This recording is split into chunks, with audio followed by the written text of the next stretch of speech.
नमस्कार, आपण पाहत आहात लोकसेवा टाइम्स 24 जनसामान्याचा बुलंद आवाज। घनसोली परिसरात अल्पवयीन मुलीवर अत्याचार करण्याचा प्रयत्न झाल्याची धक्कादायक घटना समोर आली असून रबाळे पोलीस ठाण्याच्या तत्पर आणि प्रभावी कारवाईमुळे आरोपीला अटक करण्यात यश आले आहे।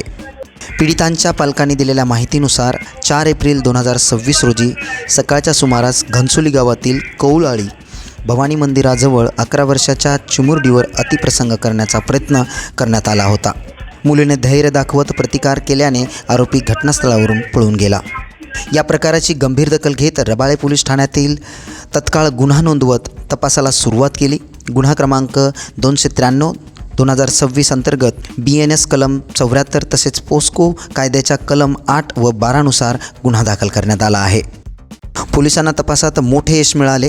घटनास्थळीची पाहणी, परिसरातील CCTV फुटेज तपासणी तसेच तांत्रिक विश्लेषण आणि माहितीदाराच्या मदतीने पोलिसांनी अल्पावधीतच आरोपीचा माग काढला। अखेर विवेक गजानन कदम वय 35 राहणार घनसोली याला ताब्यात घेऊन सखोल चौकशी केली असता त्याचा गुन्ह्यात सहभाग निष्पन्न झाला आणि त्याला अटक करण्यात आली।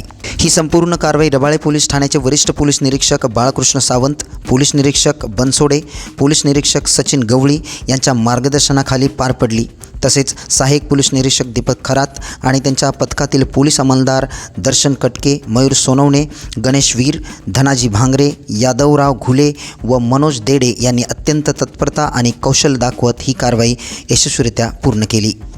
त्याचबरोबर विशेष आभार या प्रकरणात मनसे विभागाध्यक्ष नितीन नाईक, रोहन पाटील, विभाग सचिव संजय कोळी, शाखा अध्यक्ष संतोष बाजड, उपशाखा अध्यक्ष योगेश गायकर व इतर पदाधिकाऱ्यांचे सहकार्य लाभले असून त्याचे विशेष आभार मानण्यात आले आहे।